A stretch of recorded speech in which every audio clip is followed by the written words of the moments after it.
son?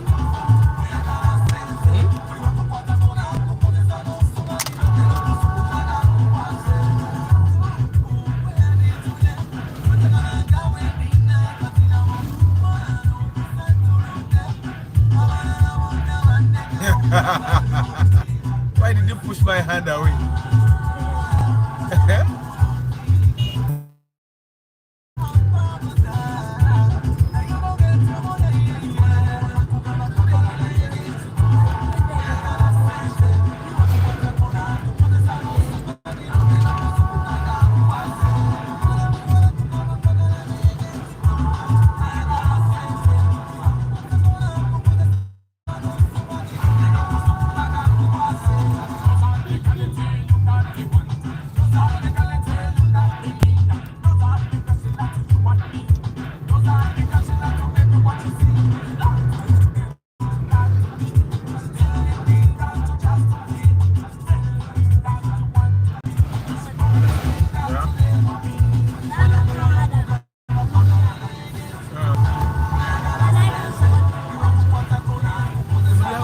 There when you open the door.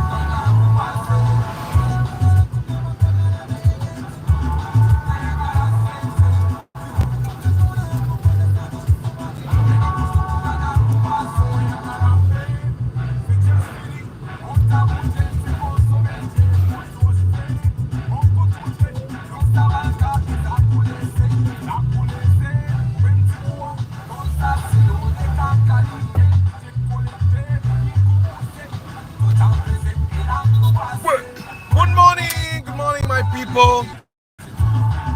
It's a Wednesday.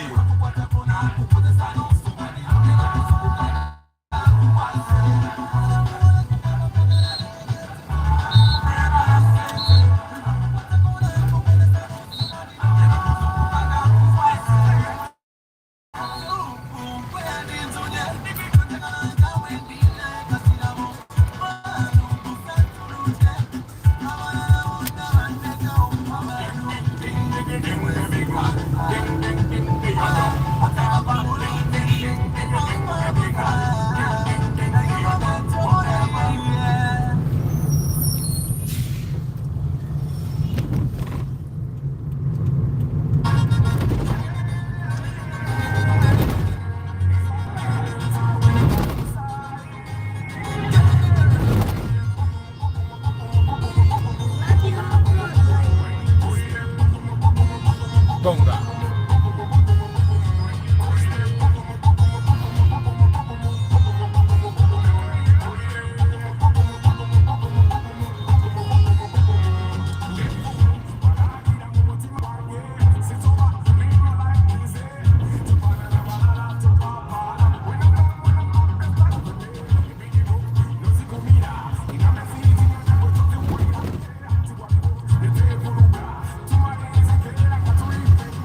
Baby girl, you will rock with me. Keep it on the side, you will stuck with me.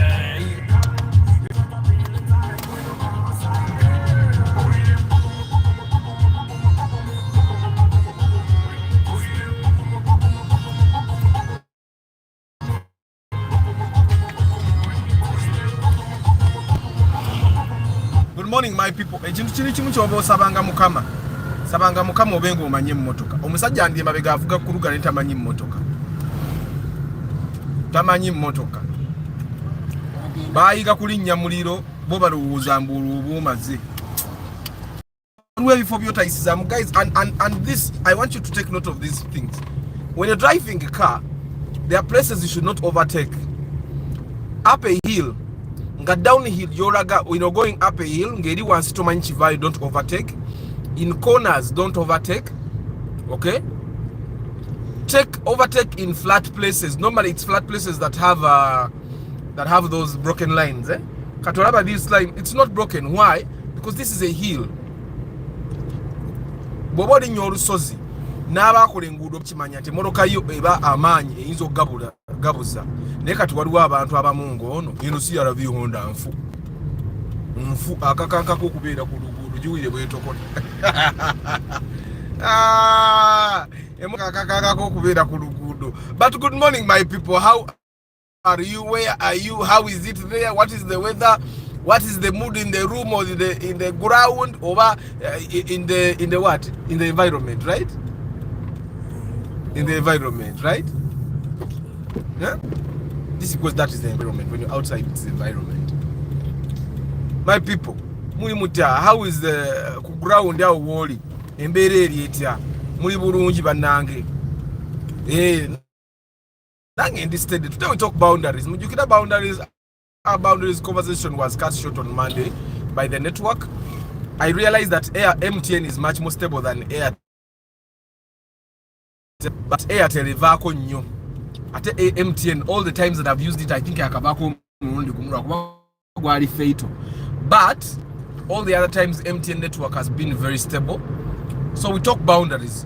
Do you remember, guys? We talked about boundaries. I define boundaries as those.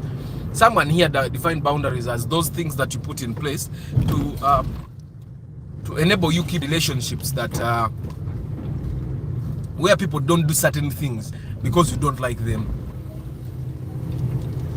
So those were boundaries. Have you guys set boundaries in your life? Like, what boundaries have you set at work, in your relationship, kucharo jobera? What boundaries have you set, and how have they helped you have fruitful relationships? How have they helped you be happy? How have those boundaries? And then one way I get our Starbucks. We are going to have a Starbucks for every Ugandan.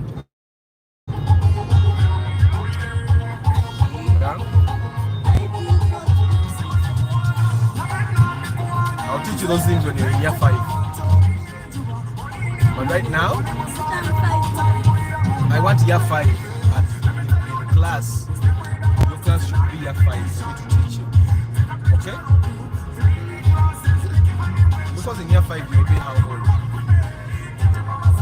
You'll be about 12, not so? About 11. There I can teach you.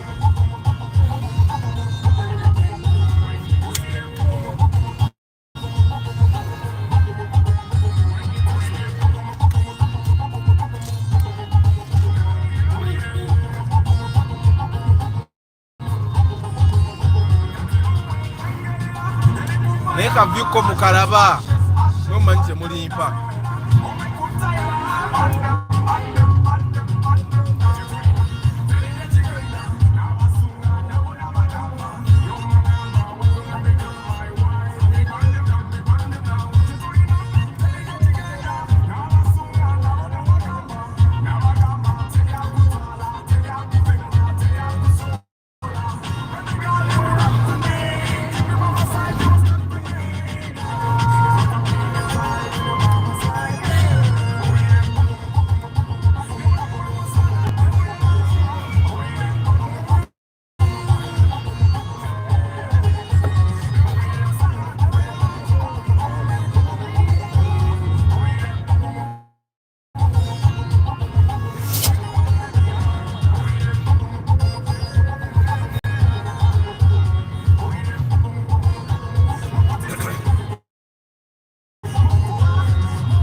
Good morning, guys. Boundaries.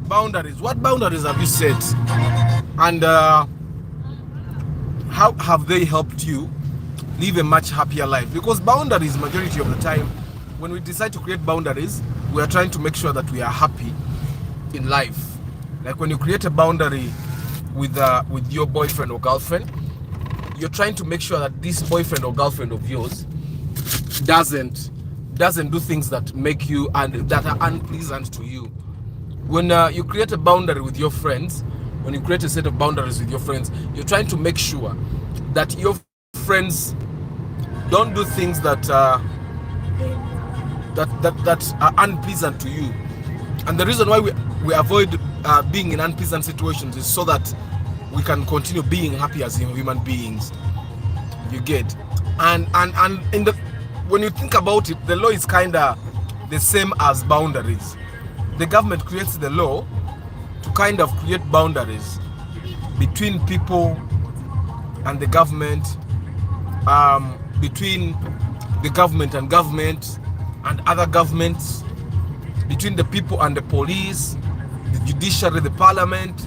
So that's the case with the law. Like when the traffic law is created, for example, the law is supposed to create boundaries for the driver to not misuse the road. Those are boundaries. When we were at school and we had school rules and regulations, remember? This was the school creating boundaries of things that we were allowed to do, not allowed to do, and then they even put punishments for people that would go beyond those boundaries. Yeah. In our homes, we have boundaries. Like my sons don't enter my bedroom without knocking, not so? You have to knock and say what? What do you say after you knock? Exactly. And when I say don't come in, what do? You go away. So we have those boundaries. They are meant to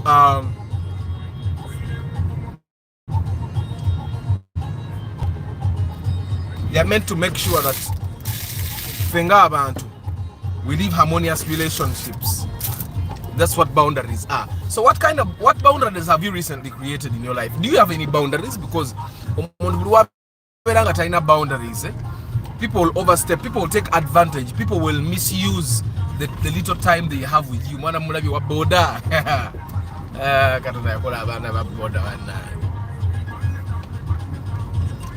remember when I was driving a motorcycle.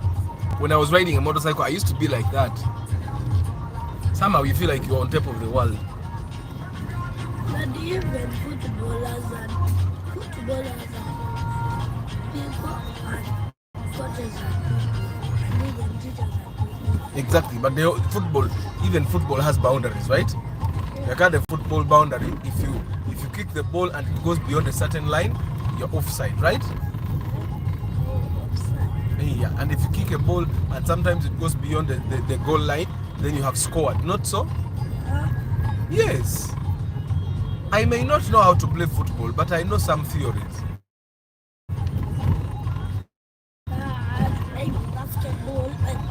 Basketball, I have no idea. So you guys get the point. Nyara tuka wentu kama so mama nyamba buzeko ate mumbulire boundaries them are creating.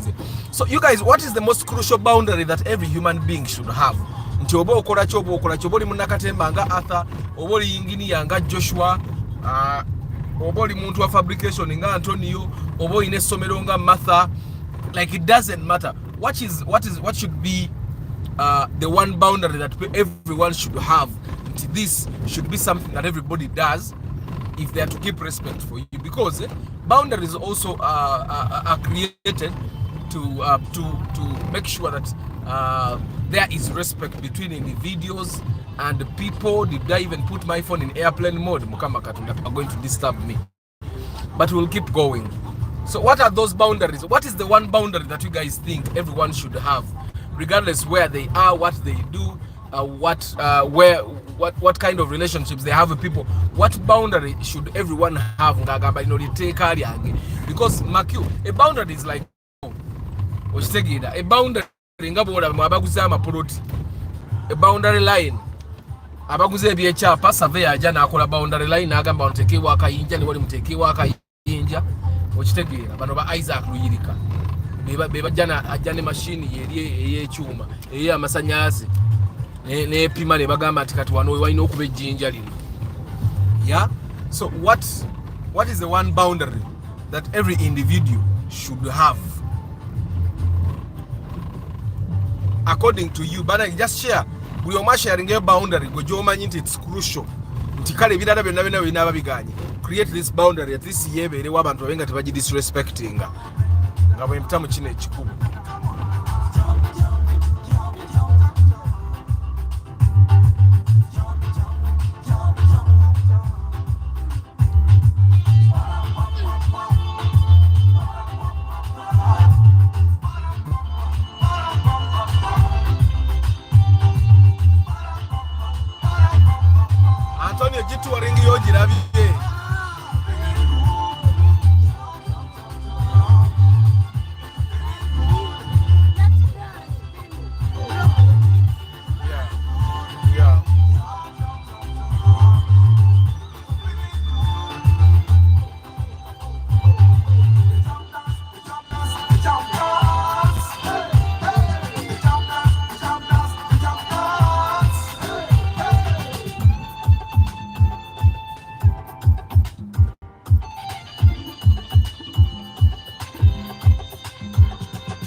katulabe kansoke mbabuuzeeko bannange Myombya Mark Mugalasi Joshua Mixed Farm Antonio Random Things Ibanda Bernard Tusime Eddie Augustine Blues Noka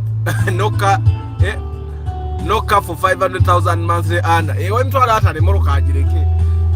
King Daniels, good morning. Niku Abui, good morning. Kayongo Vianney, good morning. David OJ, good morning. Travel Life Vlog, good morning. Deep in Coffee, good morning. Studio 93 House Designs, good morning. Football Tribe, good morning. Mutumba Paddy, good morning. BTTV, good morning. Paul Sema, good morning. Moses Heath, good morning. Jose Sandy, good morning. Matembe Abdul Nasser Gamba, my first boundary, no one should discuss my mother. However much I love people, once you cross that line, you'll be destroyed. And I use it as an example to my friend not involved in my family issues. Your mother. What you will do, that's the first boundary. Personally, I think one of the boundaries I have is that my computer and my phone are out of bounds. They're out of bounds. I believe binebito abantu bebeyazika najja ne yazike simu yombo mpako nkubise. I believe that every person should have, like this period, minutes are very affordable for you to buy. You can even buy minutes that cut across networks, right? So I believe that everyone should have minutes on their phone. It doesn't make sense for you to go around borrowing people's phones. Which take it. So there are people that even died of COVID because of sharing phones. So me, I believe that my phone is out of bounds for other people. My computer is totally out of bounds for other people. But my computer has my personal stuff. My phone, same thing. So I've been to be a bit out of bounds. I don't even remember the last time someone used my phone. It's because I never ask for people's phone to call anyone. I also find that for you to good morning Balvids. I also find that for someone to use your phone, asobola okubira abamenyi b'amateeka bw'akola ekyate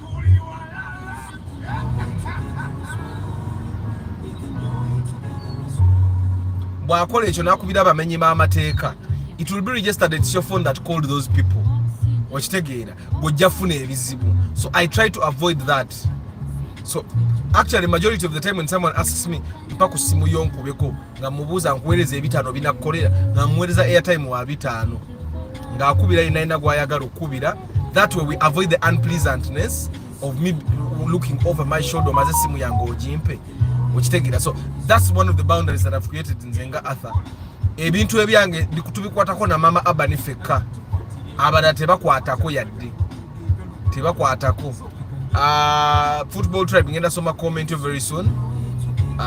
Yeah, so guys, we are sharing we are talking about boundaries. What are some of the important boundaries that you guys believe people should be creating?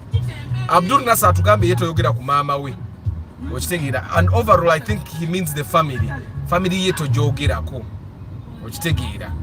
Yeah, me, I think that how would you even start talking about my family? Okujanga nze njogeddeko like nina dida ingina ikange etambula oba abataxi abayingira wali be bagira oba ababoda amanyine bana ababoda nabo bayitirivu kigaziwa kirabbe sigale mabega w'abantu fola batugaziwa tuti 0 plus 0 is nothing. How about 1 plus 1? 2 plus 2? 4 plus 4?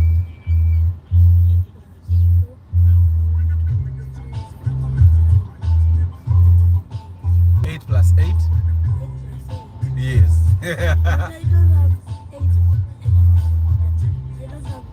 You tell mommy to help you count. 8 plus 8. Football Tribe Agamba.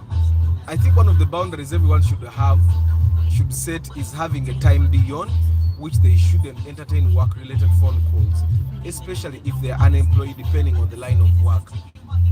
Yeah, that makes sense. That makes sense.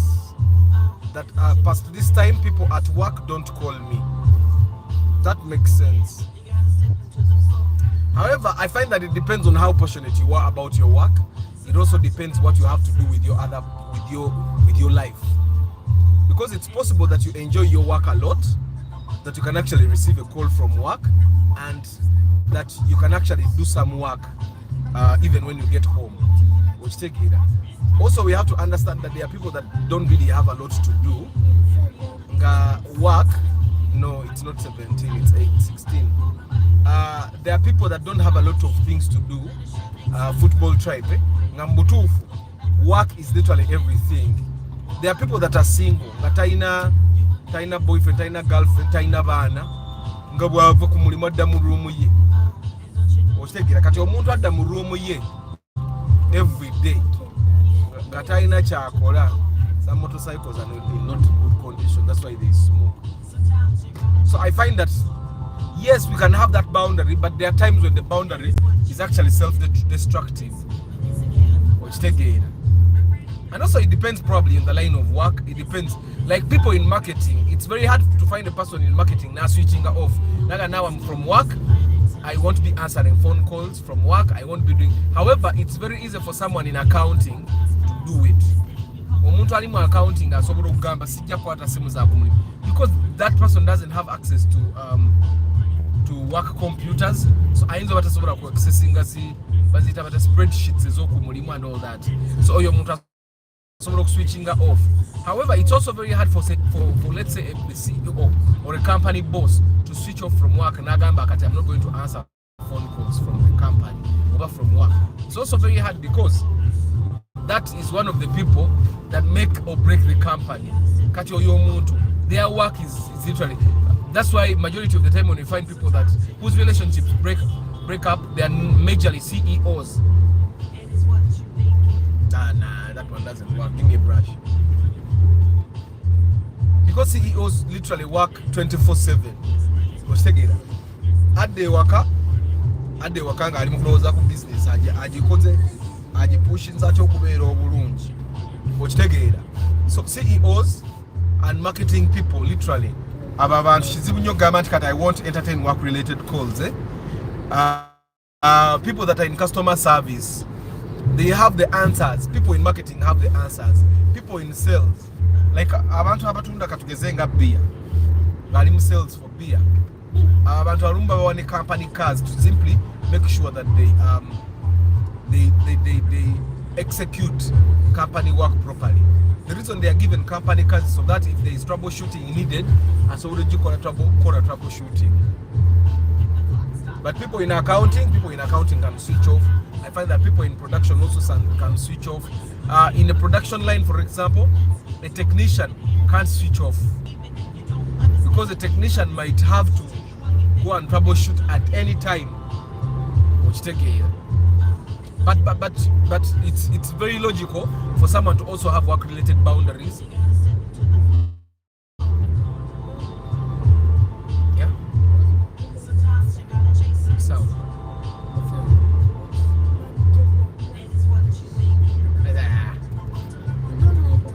No. Yeah. Yes, and it doesn't come properly. So, guys, we're talking boundaries. What are some of the boundaries that we think are very important for an individual? Ne bwaba wa board oyo, ne bwaba driver nga avuga mugagga, ne bwaba Arthur, ne bwaba Mama Abani, ne bwaba ani, what boundaries do you think they should have? And you guys, do you think that the boundary of esimu ya bawo be ya mukazi otogikwatako, do you think that stands?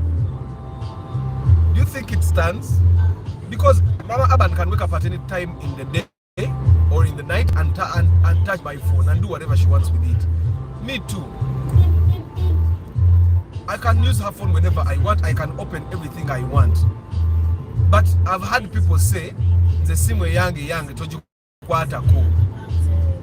Do you guys think that boundary relationship ekola esimu ya bawa wange sijikwata ko nange esimu ya mukazi wange sijikwata ko? Why should be creating such I find them to be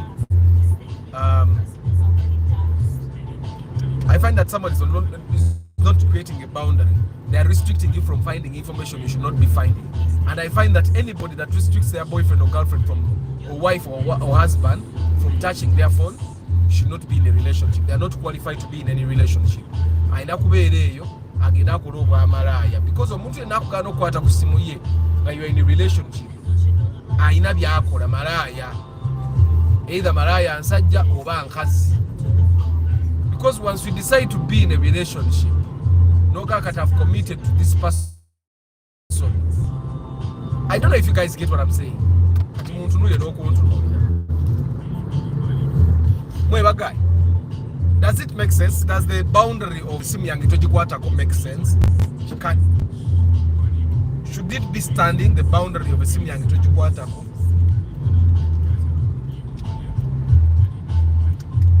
Nampira mpira gwangu gweddemu omukka.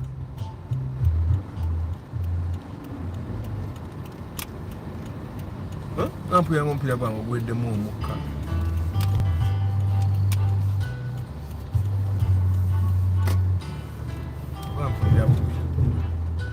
Indako mpira gwangu gweddemu omukka bantu bange. Let me check.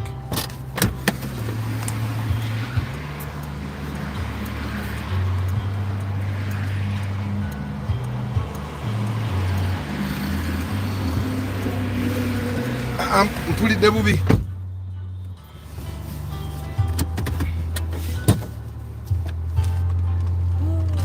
So anyway, guys, kireka mbadde ninye kayinja. Do you guys know the sound of omupiira ogweddemu omukka though?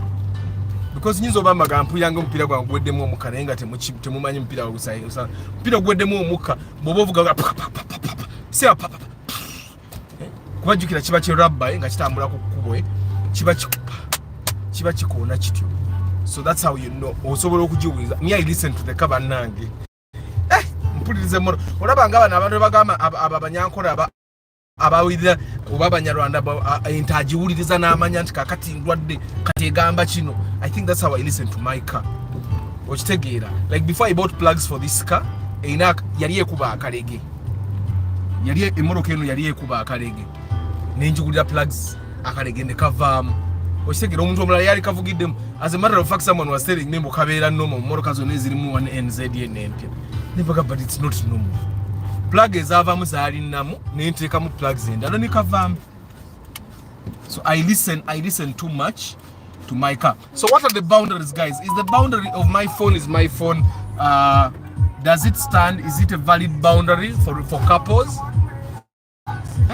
Is it a valid? Of course my kids can't just touch my phone. Yeah, mama oyo bagikwatako nga bebagana naye. Nakyo discouraging because when I went to get my glasses, I think olunaku lwe nafuna glasses sali ne Ragnar akantu kamukuba mu liiso. So when I went to get my glasses, I went with my youngest son Ragnar. I went with my youngest son, and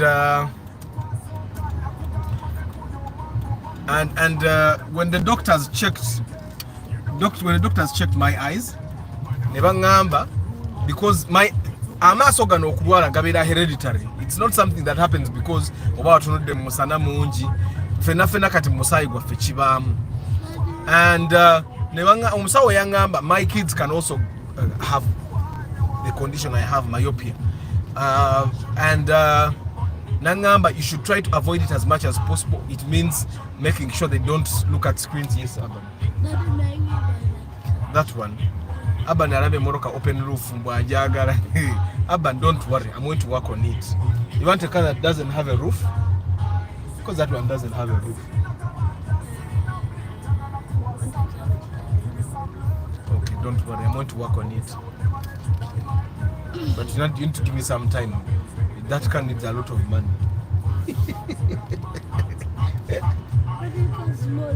Yeah, it's small, but hey, Abana Manimbo Morocco it's a small car, but it's a super car.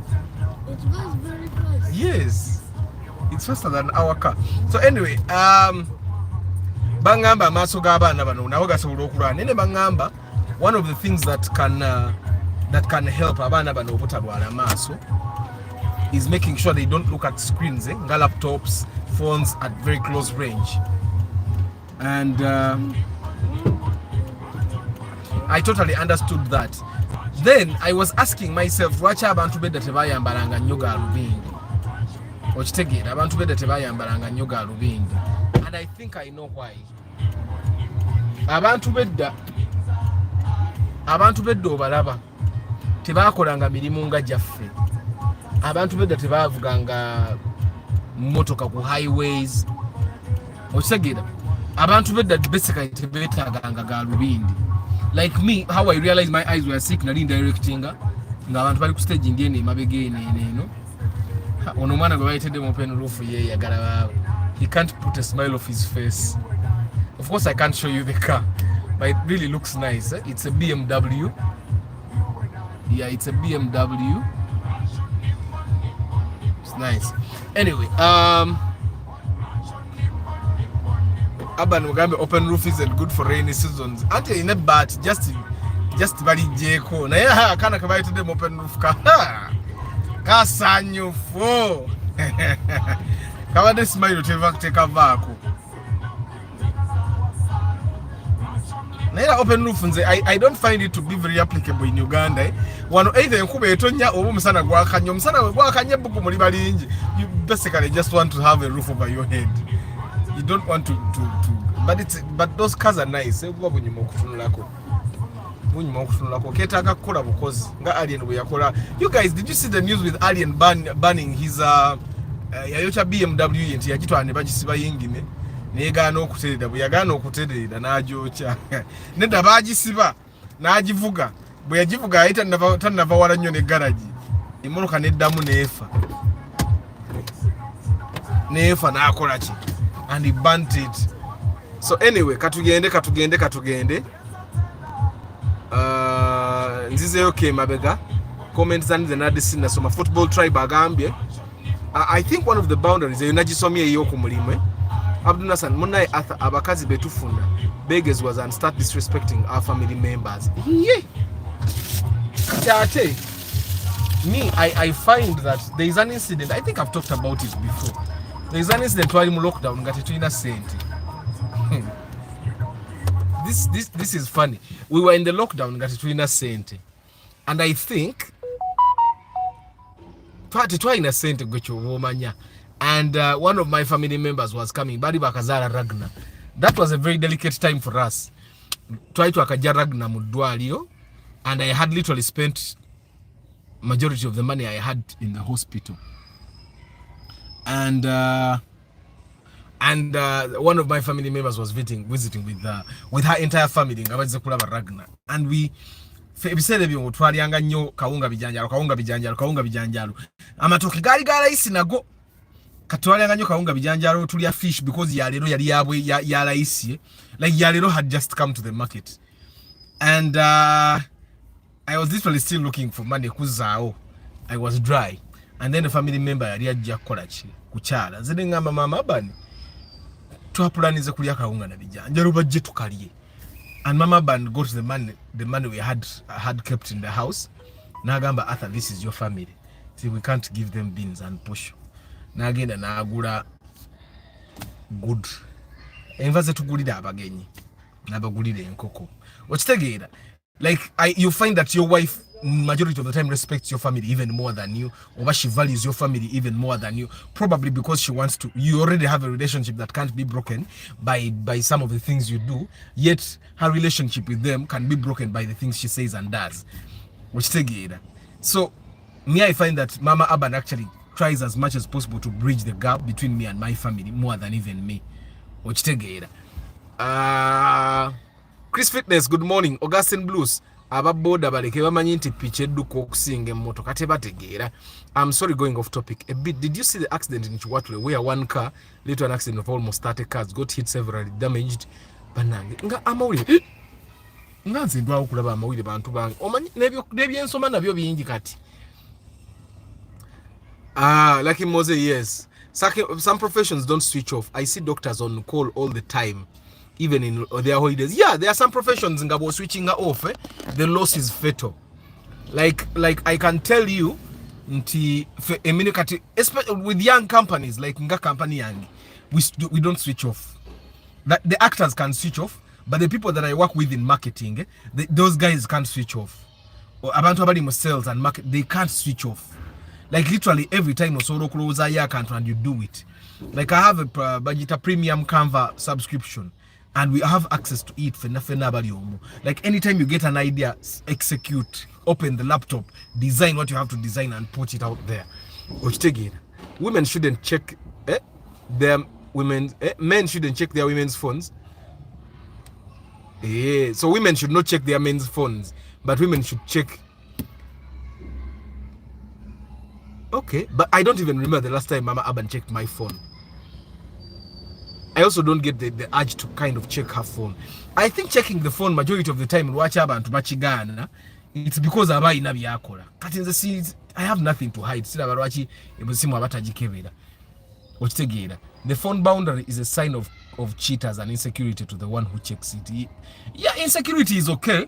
I find that Stanley, for you to be insecure about your woman is also okay. Because you value her. The thing of partners is only for idiots to entertain disrespect and wins. And that's not marriage. They have just accepted it.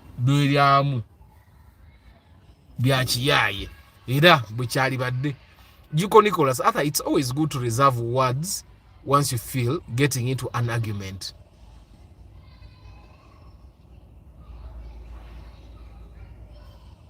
Okay.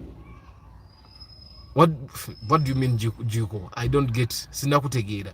My wife is a boundary. Tell ya yogera kumukazi wo chitufu. Chitufu. Let me talk about my woman. Don't talk about her. Ochitegera. Although I'm of submission that it shouldn't be an every time habit of using your spouse's phone. Only use it when it's necessary of what you want to use it for, or check it. Sango Tanzania, good morning. Openness is good for a healthy relationship. Marriage, though at times women become manipulative. They will want to know everything, even your business dealings, which pieces off. Actually, me, I find that I don't find a problem with your woman knowing your business dealings. Why? Anyway, I think I have a very small family. Family like they can't pick. And we have literally been working together for a very long time. So I never to be together, but better together. I know we're picking, I talk singa kubalala, which together. And I find no problem. No, I don't find it prudent for me to hide anything from her. It's like literally when you have a woman, but what you know, Mokazi, go to Inzo Kuita, your wife. That person is going to be your life partner. That person protects your interests more than anyone else. That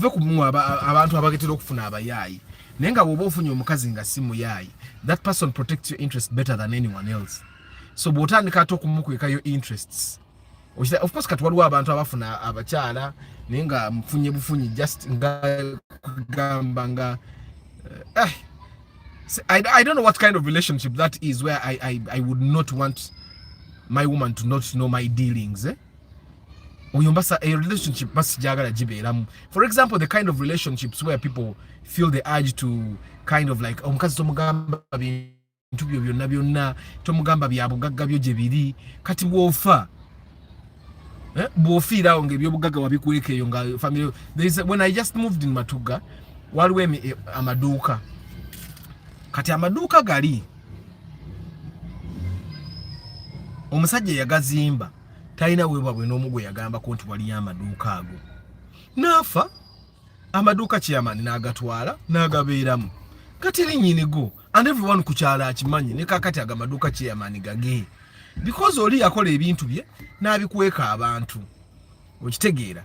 Then I also find that omukyalo ono muzadde abaana tewali muntu agenda kwagala abaana bo nga mukyala wo okitegeera. And I found people saying nti muganda wange amanyi ebintu byange okusinga mukyala wange. Muganda wona yalina mukyala we oba ayina bbaawe bwe bazimba bo bazimba ebintu bazimba byabwe tazimbira gwe. Kitegeeza gwe bona okweka ebintu mukyala wo n'obigamba muganda wo bwona oba ovudde mu nsi, for example, God forbid, muganda wo bifuuse bibye si bya mukyala wo si bya baana bo okitegeera. And these things katuteba mulekwa, we have seen these things so many times. Nti omusajja olufa bwati ye family ye enonya kintu kimu kutunda batunde bagabane ebintu by'omugenzi. That's what they do for majority of the times. So I still think that omusajja anyiga nga mukazi wakubuuziza what you're up to, omukazi oyo muveeko genda ofuna omukazi gw'onoowulira comfortable to share these things with, because oyo omuntu especially bw'oba omulaba nga life partner wo, ba girlfriend it's okay kuba nentegeera yennyini ematali nga yinza oba nga tategeera bulungi, but I find that bw'oba osazeewo nti ogenda kubeera n'omuntu muzaale abaana mukaddiwe mwenna, nga if anything happened to you this person yalina okubeererawo, naye nga ate owulira obusungu kubanga amanye ebigenda mu maaso mu bulamu bwo, oyo omuntu mugobe, okitegeera, kuba you're not meant to be, okitegeera. The boundary of people who are relating not allowing each other access their phones depends on the level of how secure you are around your partner. Sometimes there's nothing going on. Yes, I understand Moses Heath, but like, why would I say Mama Abba ntokwata ku simu yange? Okitegeera, she even has a fingerprint in my phone. Okitegeera, I have my fingerprint in her phone. She knows all my bank accounts. I know everything. Manye ebibye byonna, her ATM pins nzimanyi naye amanye ezange. Okitegeera, like I find that tolaba abazungu be batusinga ndoozi okubeera ne relationship eziri like, I have a boss, he's Norwegian, and bwe beekyawa ne mukyala we who was also a girlfriend yalina mukyala we, naye nga bonna bantu bakulu, and they are all big people, they are celebrities eyewaabwe. Omukyala celebrity in the UK, omusajja celebrity in Norway, they are all big names. Ne beeyagala, guy now moving to the UK n'abeera eyo, and they literally did everything together. They even collaborated because they're big musicians. They collaborated, did music together, and when it came to time when things could no longer work out for them, they broke up. Ne bagabana bye baali bazimbye bonna, oli nadde ewaabwe Norway, nono n'asigala ewaabwe UK, and they are now very good friends. This guy amanyine current boyfriend wa Chiki oli, okitegeera, they even meet and talk. Ne boyfriend wa Chiki oli naye kati music, he's a conductor, and they even meet and talk. We even met some time back and we were chatting. So me, I find that it's as long as omuntu goina has the best intentions for you, which majority of the time we can see when we are still dating. Red flags ziberaone. Sometimes I realize we ignore the red flags. We ignore the red flags, which is not a very good thing. But what in a relationship very serious no muntu said every single red flag ojja kuba ogitegeera. Naye for abasajja, we ignore red flags, we pretend that we know better than everyone else. Naye nga tojja kuba ebiseera ebimu tomanyi better than everyone else. Nti red flags tuziraba, and then we ignore them. Don't ignore red flags, guys. Anonya comeback alien skin okwokya BMW. Naye yagwa waliwo ebintu byotatambala. Mawanda Hakim, good morning. Bashir Mkaras, good morning. Martin and Michael, good morning. Those guys don't marry their friends. If you get married to a right person, whatever you do between you feels comfortable to share with. Exactly. Me, that's what I think deep in coffee. Hajara, good morning. Major Moses, good morning. Man, if you just to talk it, but women, only your mom is the woman to trust to that extent of a lifetime. Even your daughters, misota. Abakazi bazibu just bangunga tonna kuyisamu gali. Anti kati atenza atalina mama wange nesigani. Omanyi kati gobera ng'ogamba only your mom ng'oyina maama wo. Kati waliwo fe abatalina bamaama. Okitegeera kati foro tukole tutya. Nasa kati foro tukole tutya. Gwe mbojja kumpisaamu eggaali. Abdul Nasa agambye abakazi misota. Muyisaamu eggaali. Ono bw'anaaba musota nja gukuba ku mutwe. Puu! Gufiiraawo. Uncle Josh omusajja yayitako akola byayagala kasita sente ze. Kigozi. It's things like nyash and thigh power that blinds men from seeing red flags. Exactly. Nenga red flags zibeerawo. Nikanda red flag gye nalaba. No, my time. Ragnar, wake up. Ragnar. So, red flags zo muziraba ate gwe Arthur you know art if you see omuntu yagwa I just believe ye alien skin nawe yagwa ne kasaka agira ya kubusente bwalina nemwe ati kati olaba you guys mu industry of your entertainment you go up then you reach a peak and then you start going down now what did I once want tubanga bakola product life cycle mu product life cycle nabanyumiza akantu ka omwe nti omo yalinya na natuuka wano natuuka nga buli muntu agula omo abannomi awe batandikira ne bayisa omo kati ne omo naye naleeta eriyo nakuba nnomi okitegeera just katonda akusaasira busaasuzi naye mwesabire era mwenywere otherwise abakazi si bangu ate gwe nasaba oyogera nzikiriza naye naso oyinza okuba wa ignoring a red flag oyinza wa ignoring a red flag. Let me tell you guys, red flag zibeerawo nyonyo ate nga nnene kati ne mama bani afulumemba bubulire gwe twalayo omwana nawe ogenda okola ebyo zikamulindo naafulume ngenda banyumiza akaboozi red flag zibeerawo ate bw'ofuluma totuuke ntandika okulaba broadcast. I think I should even block your account. So anyway guys, what are the boundaries? To have the boundaries katuli mu relationship, to deku boundaries. What are those boundaries that people should be creating? Ntana inze bubatwe buno bugira ku mumoro kabuno babondi buno. Tebana nti nkuba kuba self. Nkuba kuba self because kabatwe kano simanyo obaka inamo omulamwa. But anyway, either prepare the hammer to hit the snake once it shows otherwise. If you are not prepared, viva bizibu. Olide. Ende ngiko mugu nyondo. Pupu. Mtoto asamwase good. Nze Abdu nasasagaro nira dekididi. Awo okuba kumutwe. Bakumutwe. So anyway guys, today boundaries. Boundaries cho muntu ze alibadaweera nazo. Regardless of what you do, people, I do pre-purchase inspection.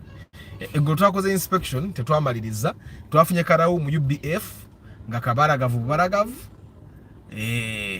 Ne katulabe je binagwera. Inspection teyawedde. Inspection mwabaddemu omubroka, naye omubroka oli kati people. Ababroka bagenda ne bajja mirimu, ndoza ng'amanyi Arthur broker. Kati munango omukyala yazze nga tugenda tukebere motoka tulabe motoka gye twaziroyinze on nga nnungi mubroka nga azza makanika wange bali nga amugamba nemwe omukazi tumuguze tuliyeko kye tulya yayina sente mmeka temusobola kumwongeza amukka sente abasajja ababroka ne mukanda omusajja oyo amanyi nti ffe baatusasudde dda ffe twalidde dda akafe okitegeera kati bwe twamaze tudde bali abasajja agabangamba tetwagala kulemesa naye mbagamba banange wano temulina kye mulemesa bwe muba muyina emmoroka esinga eyo obulungi mugireete gye tuba tugula okitegeera because me majority of the time when someone comes to buy a car najja n'abantu nze mba njagala nnyo actually it's a very good thing emmoroka bo bennyini ne bagikola ki ne bagireeta naye waliwo emmoroka gye mufuna nga nnungi nnyo in terms of value. You can imagine twagenze mu katale era nga lulwe twali tunonye moroka tukwa ku rawumu nga UAY is a million bazira mu million 17 okitegeera ne tukwa ku UBF atenga zi UAY sineze nnungi ekiri awo ne tukwa ku UBF ngeri mu beyi emu nga literally everything is good yabaddemu endabirwamu yabaddemu olwatika nega everything else is good okitegeera era n'oli okugigula ndooza layise moroka yabaddeko ebipapula bya mitwalo 6. Then later on I realized we had to call a verification because to call a verification ye moroka. To call a verification we realized the moroka yajigula mu bank. Kati naye kati yajigula mu bank oli agenda ne yeewole moroka bina abantu abeewole moroka moggo bichi yeewola ye moroka. Bwe yeewola ye moroka ndoza ne mulemo okusasula okumalayo. N'agitunda kati gwe yajiguza fe gutu abadde tugulako. Okitegeera kati moroka ng'eriko ebbanja. Kati ono yagenda noza na clearing banja na ajigula ne kwoli kugisanga nti yabadde mu price nainga moroka nungi kati asajja nga bagamba Arthur bikindi baganda ituve mu kaya na bwe mwina moroka nungi mujirete omukazi tumusaving obudde agule mmotoka. So anyway twabdenga tumaliriza I talked to the lady at night namugamba nimugamba, you know what, omuntu alina sente abeera n'amaanyi. Omuntu alina sente abeera n'amaanyi. Nayo no change. A person that has money has power, and the more you can hold on to your money, the better. I can give you the story. Omukyalo ono yaguze emmotoka nti yafuna omuntu yali yayagala doggula emmoroka emukolere passive income Uber. Kanafuna omuvubuka n'amugamba omanyi nze ojja kufuna emmoroka ogimpe nze njikuvugire. Mbwa yayina ye naye ayagala ye yagigabe yavuga yeno oyono omukyala, which doesn't even make sense. Era omukyala bwe nadde njogera ne mugamba oyo akulimba. Eventually nono gali ne yeewaayo n'amugamba twade toganaga n'omwana gwe ngenda okujiwa ne mugamba ate omukyala bamugaye gwagenda okuvuga emmotoka ate kati emmotoka ogenda jibwa muntu mulala okyegera. Kati nga tunoonye emmoroka omukyala namugambye ekintu kimu because me I want to be realistic.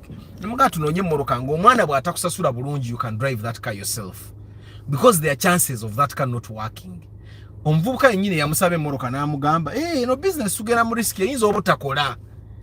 Okitegeera nemugamba okiraba wedde ekintu kyenkugamba nti omuntu oyo ajja kujjako emmoroka akugamba agitute mu Uber sente zimulema okuleeta. Sente bwe zimulema okuleeta togula mmotoka mbi etali gwe gy'otasobola kuvuga. Gula emmoroka nga senga oli agaana okusasula for a month or two omuggyako emmoroka yo n'ogyevuga.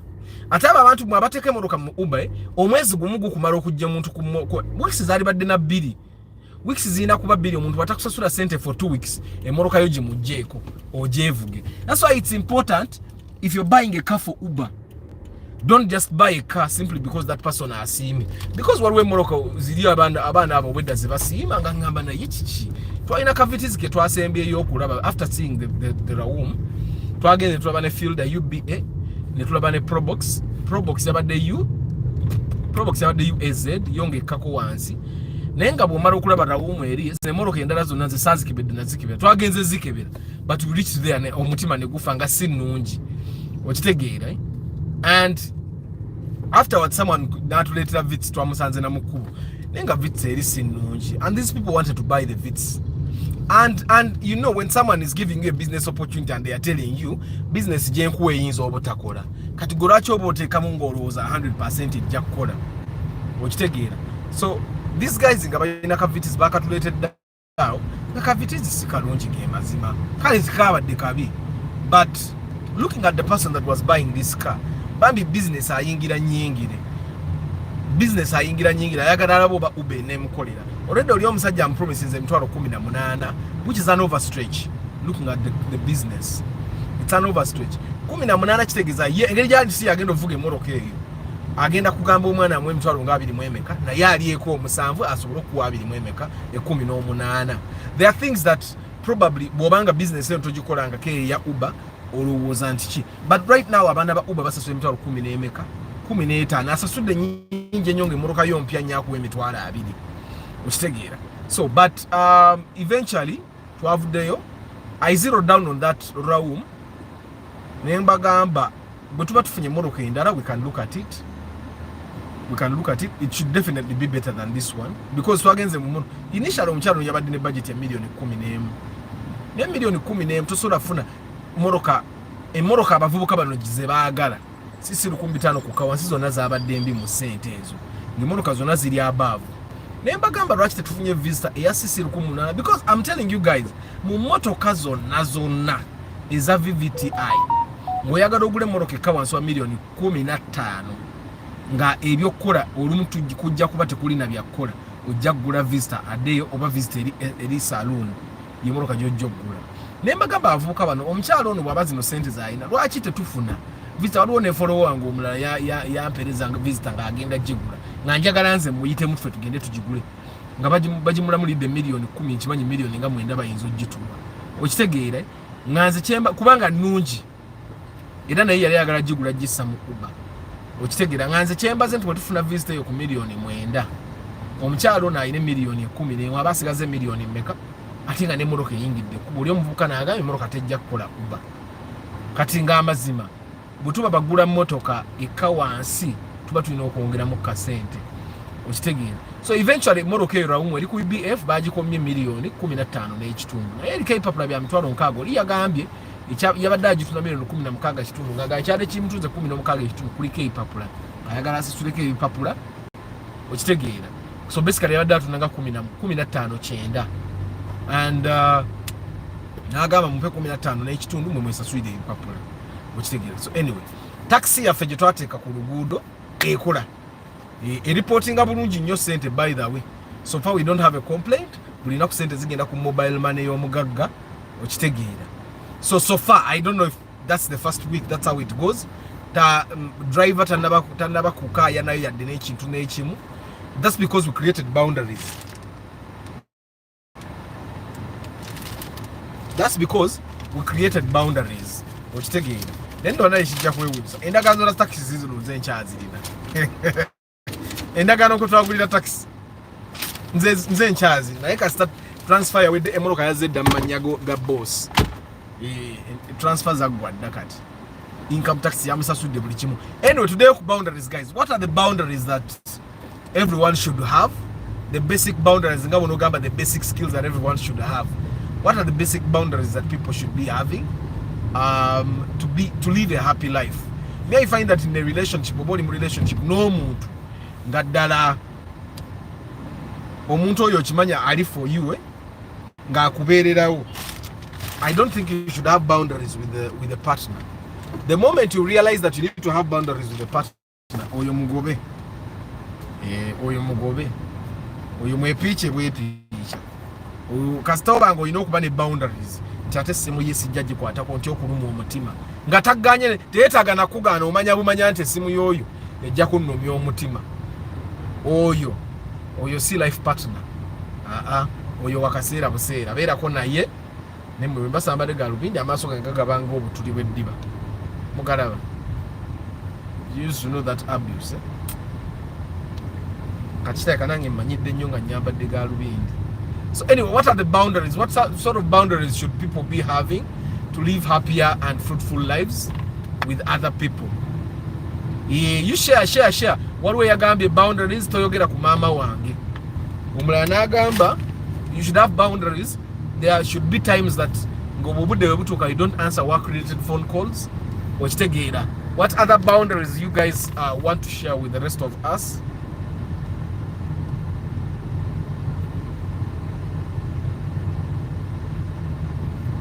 What other boundaries do you guys think that everyone should be having? Good morning, Chambade Hannington.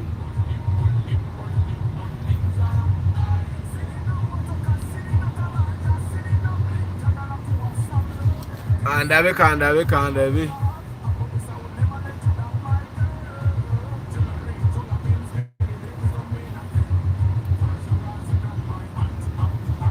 Red flags always there mazima, but it's excitement people come with in relation. Mweba guy, red flag zibeerawo. Era I think ate red flag zibeerawo naddala wano nga mwakatandika okudatinga awo, because wemba mwakatandika okudatinga abakulabanga kapere akukkiriza bukkiriza akuyambye buyambi okitegeera ayinayo olumu baayagala. And when us who have mothers, I think it's important to trust a woman, because at the end of the day someone you are going to get old with. Oli mutuufu sango. May I find ekintu guys that you should not ignore. Omukazi gw'owasa, which is important, lwaki olina okuwasa omukazi ategeera obulungi. Tomala gawasa, towasa nyashi yekka okitegeera. But why do we watch and don't like the show? You guys like you guys are 42 tonight, you 14 likes. Zoka. Like the broadcast people. Katsigenda kuddamu kwogera. Like the broadcast. Nange kati ne chance ate ababiri muvuddeko. Like the broadcast people. Like the broadcast. It's not that hard. Arthur, God created women different. They can show you that they are good all the time. Mungu akusasira busasuzi nakutebesa nozula red flags. Arthur, I believe we need to be extra careful with boundaries. You might be setting boundaries and end up being a jerk. Exactly, Chairman Zach. That's why the last time when we were talking about boundaries, I was saying that boundaries are not meant to kick people out of your life. Boundaries are meant to create a safe zone where you relate with people safely. You're not, boundaries are not meant to kick people out. So I think sometimes people misinterpret that. But for me, I trusted my mom from day one till now. You know, mukazi mugamba ko bugambi. But empapula zange muzeyi yaba nazo. Omukazi sawa yonna yandikulekawo but mama wo kizibu. Yo mukazi sawa yonna agenda. Naye kakati nze omukazi gwe nnyinamu abaana agende. Actually nze muleka nawo. Nembi mulekera nengera nenkola ebirala. Kale ate abakazi baali badde bategeera bwekuba kwekyanga ne beekyanga nga tukyali bavubuka nga tukyalina amaanyi agakola. Obuzibu ayinza okwekyanga oli 60 years ng'amaanyi matono. That's why you need to invest in things like government bonds, unit trusts. Ne cash gosobola okujjayo bwe weetaagira. Nti omukyalo oyo bwe mukyankalana obayo ne bu miliyoni gwonga 2 kwotandikira, miliyoni byo 3 kwotandikira. It's important, by the way, guys. It's important obeereko ne sente z'otereka. Kubanga from what I've seen, esawa yonna sebo omuntu ate nga amateeka gafevaringa nnyo abakazi bano. Esawa yonna akwekyangirako ne weesanga nga ebintu ebisinga by'ozimbye obimulekedde. Kati bw'otaba mugumu nnyo oyinza okuggweera mu mwenge. Naye bw'oba olina watereka miliyoni zo nga 5, miliyoni zo nga 4, okitegeera omukazi omulekera by'omulekedde n'ogenda n'oddamu n'otandika obulamu obupya. Very easy. Good morning, Chambadde nakumaze dda era gw'otuuse leeti.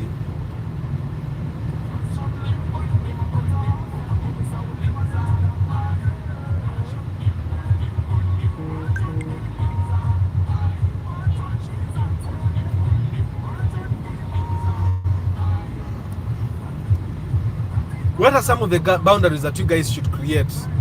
Boundaries. Of course, one of the boundaries is my car. Nobody just enters my car. You know, boundary. The young boundary in Kurunyo. I find that sometimes when you don't have boundaries, that happens to bakumanyira mumanyizi. Bakumanyira.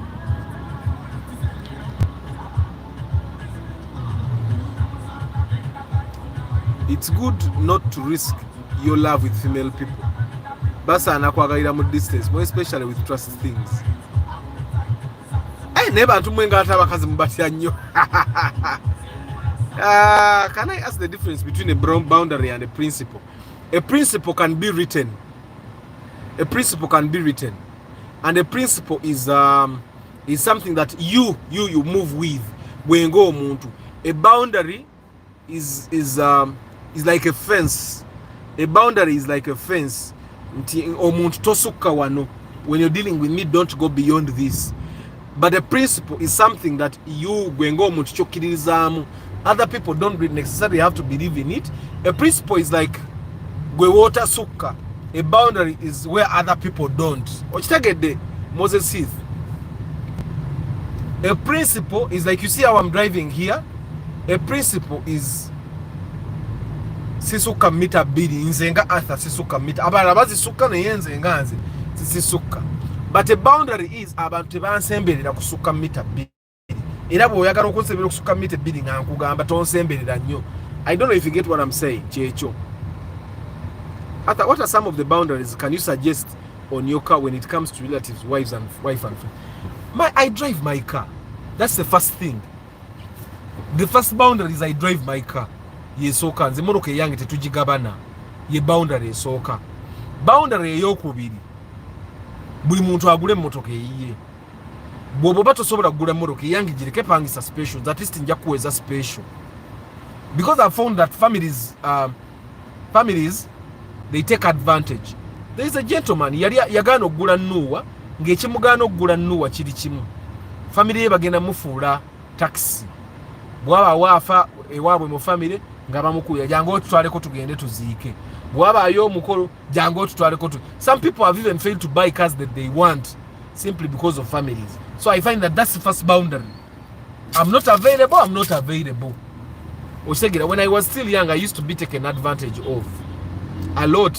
Ng'omuntu akuyita bw'ogaana n'anyiiga n'okunyiiga. Okitegeera. For me, my phone is free for everyone at home. everyone use it as they want because nothing I hide. And Mawanda Hakim, there is nothing to hide.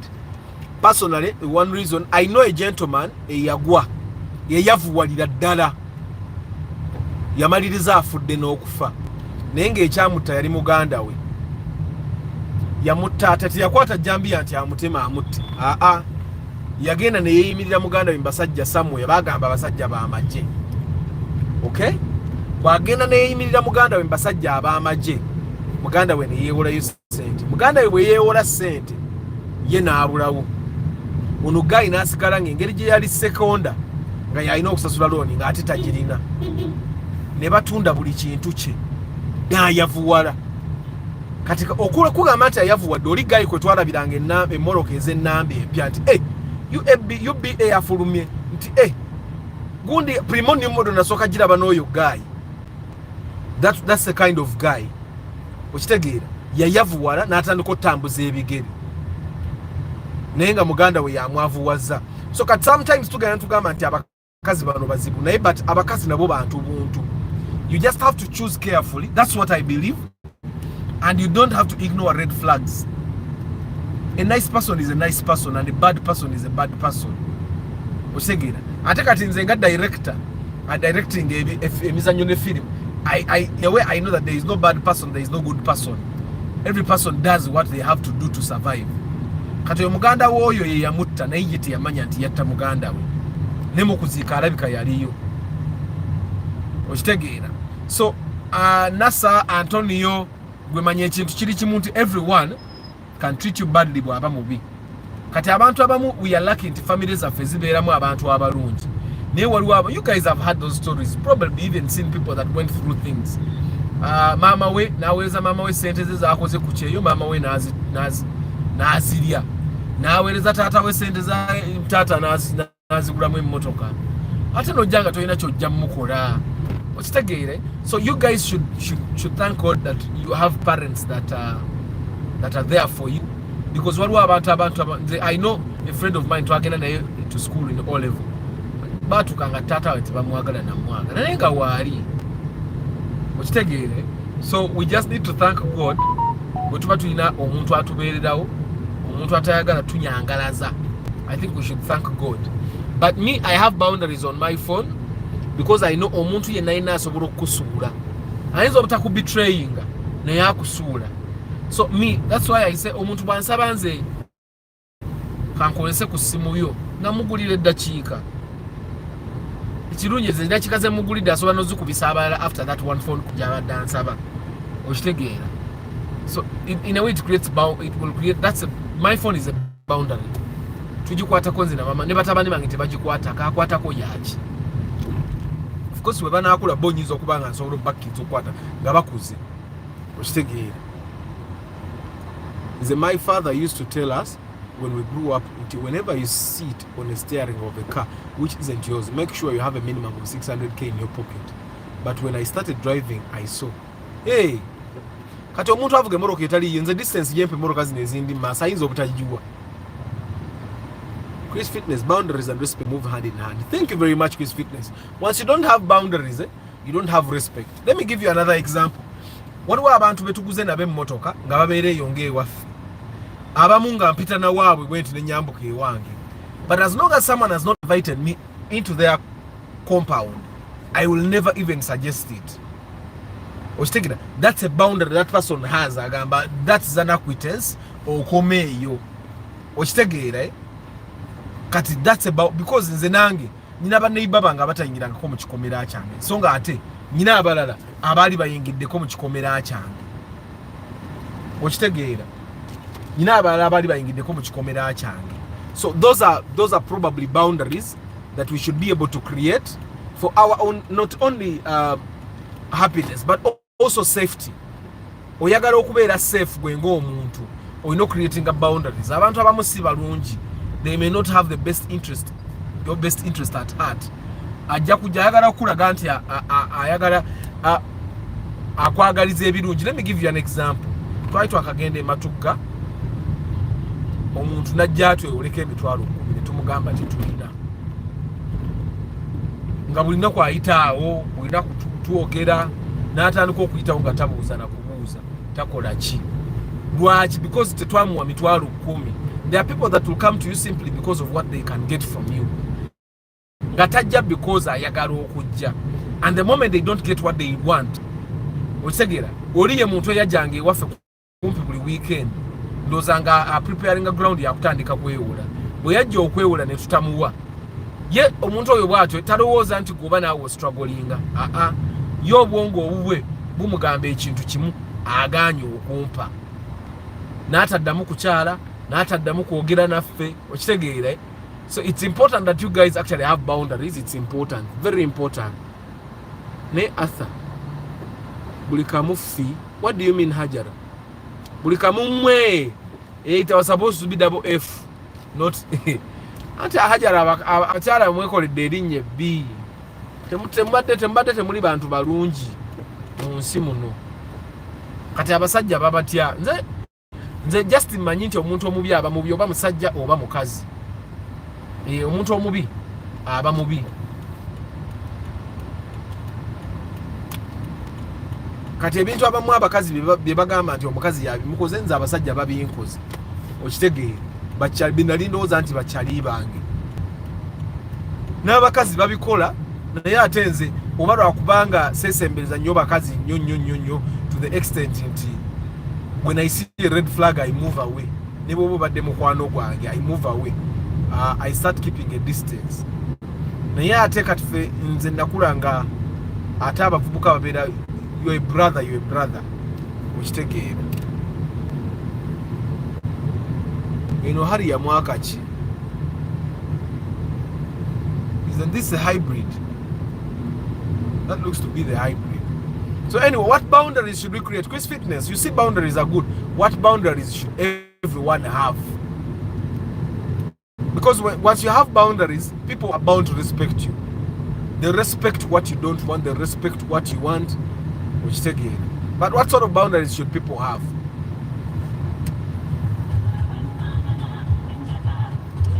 Does prenuptial agreement apply in Uganda? Kubanga jetulaga si wangu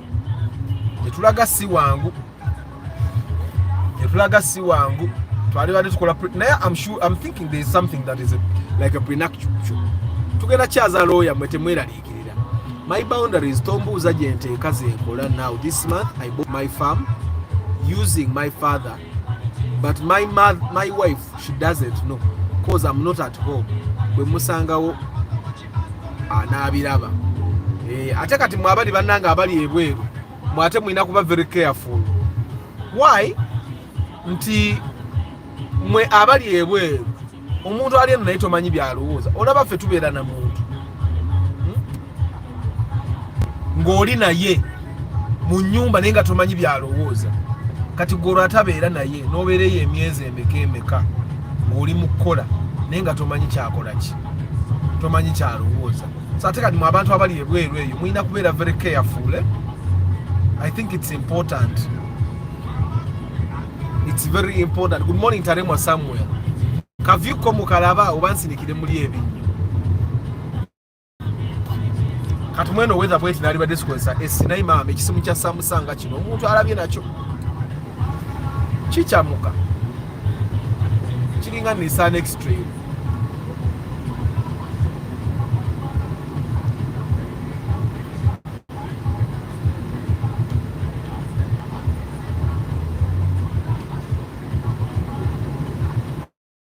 Ebizimbe mubiraba Joshua nizo gatuli Dubai.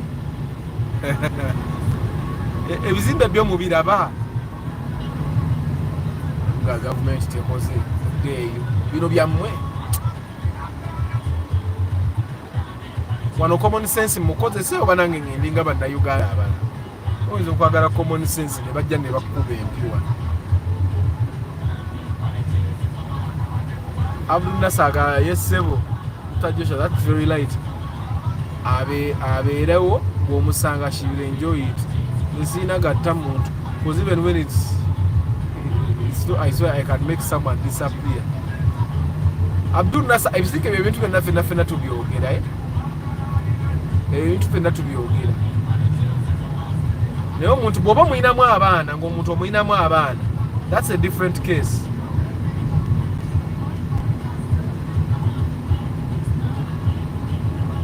Boundaries, guys. What boundaries should we have? Like on investor ali ku border. Yali bade talina boundary target alinya border. Because investor. My money, my car, my phone, ebyo tobikwatako please. Arthur, you can't be on the same level with any woman. Even Satan sits down and naye abudunasa abakazi kwate wabatya nnyo olimba naawe. Oyo just oyo teyali mulungi nze nkubuulira. Ate nasa senga onootubuulira emboozi y'omukyalo oyo red flag ffe mu mboozi tujja ziraba. Okimanyi nti mu mboozi ffe red flag teziyinza tubula. Naye gwe olabika wazimiisinga. Omwana aleka yali muwoomu. Nasa omwana aleka yali muwoomu. Aleka yali muwoomu n'akubika akawero ku maaso. Olabira ddala teryamutuuka.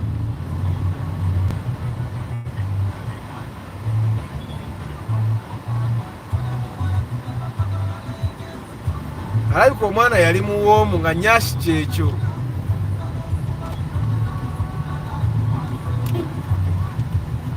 Si kyekyo nasa. Kati obatya bonna. Like yesterday I had a discussion with a gentleman. Yabadde alese wayenjirabe. Yafuna accident. N'atomera lyagwa mu luwonko. N'agamba Arthur wendi ntya n'okuvuga emmotoka. Kubanga mbakuba singa natomera owa boda singa banjocha. Singa natomera omwana. Singa nakola ki okitegeera. So Nasa, I know that right now oinamune phobia, you have that fear, which is completely normal. It's completely normal. Ne abantu abakazi abalungi boje bali bakuba maani omulembe guno nzo omulembe guno okumanya omulembe guno nze ngutya netukyakande mama abani siddamu kuwasa ate mpasizaaki maani nze guno abakazi nze nkola n'abawala naye maani nkola n'abawala naye nze ntyamu mwabata nawasanze mukama mbasaasidde era bwoba oli naye ng'ate abakazi abalungi gye bali. I'm so grateful for the good people I have, but still era nina okuba mwegendereza kituufu. When I grew up with my father, the car was his boundary, not touching even the keys. Anze batabani bange emmoloka bajja gifuka tetulina kyamaanyi, emmoloka terina kyamaanyi, it's just a car. Emmoloka bajja kuvuga.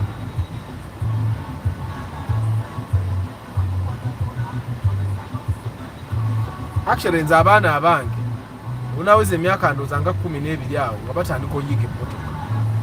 Sigenda beera n'abaana babeere nga nze ffe tetwalina mmotoka.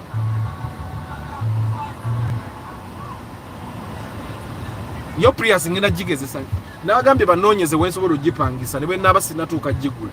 Nsooke ngipangise ngivugemu ndabe bwenywa. Bw'eneeba enywa bulungi ate siti nja gyewola.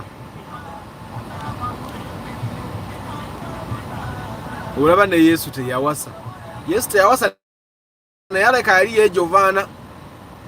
For me, boundaries are on time, finance, family. Time and family are non-negotiable. Mulaba omusajja oyo avuga mmotoka ya embassy naye ali ku ssimu. Omulabye ascrollinga WhatsApp. Of course eyinza oba ali mu security protocol. Naye kati abantu abavuga emmotoka bweso baali badde ate bo tebakozesa ssimu yadde n'akatono.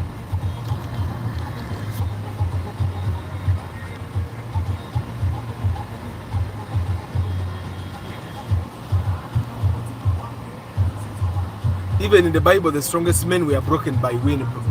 They were not broken by women. They were broken by their love for Nyash, not women. Samsung was my first smartphone. Now Techno took over. Nze natandika na Techno ne katonzi zaayo. Sidda mu Techno justice for Nissan X-Trail. Wabula for people with women back home. Muli ba legend guys kuba simanyi mukikola mutya. A lady gave Aban Adam, not Aban.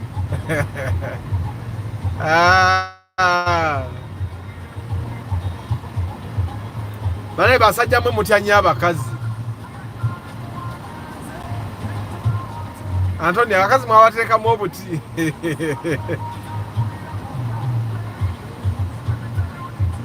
It's toxic women that we should run away from. But I believe there are good women out there. As a man, you need to know what you want in a woman. Thank you, Sanya Kenneth. Sanya Kenneth, how are you? Abakazi abalungi gye bali si bangi naye gye bali. Ng'ajja ewaka n'aguma, tawankawanka, tayombayomba, kwegamba gye bali abakazi abalungi. Gye bali naye mulowooza abakazi abalungi abasajja babaagala, abasajja baagala nnyaasi. Ebyabakazi abalungi mmwe mubimanyi kati ffe twala ntubyogera wano tebabiwuliriza era bw'atunula bw'ati n'alaba nnyaasi nga byonna bye twogedde abye red flag zonna ng'agamba waliwo omusajja twali twogera naga naye sirimu oyo mufa kati n'olaba omuvubuka lwaga kati sirimu oyo alina kintu ki ekiri special nti sirimu oyo bw'anaaba akuluma anaakusaasa n'aga akasawa mujja ku kikazi kyeru oba kasawa mujja ku kikazi kirungi okitegeera naye nga sebo omuvubuka akyogedde nti naye sirimu oyo alabika oyo bwansiiga ne kati oyo bwako okitegeera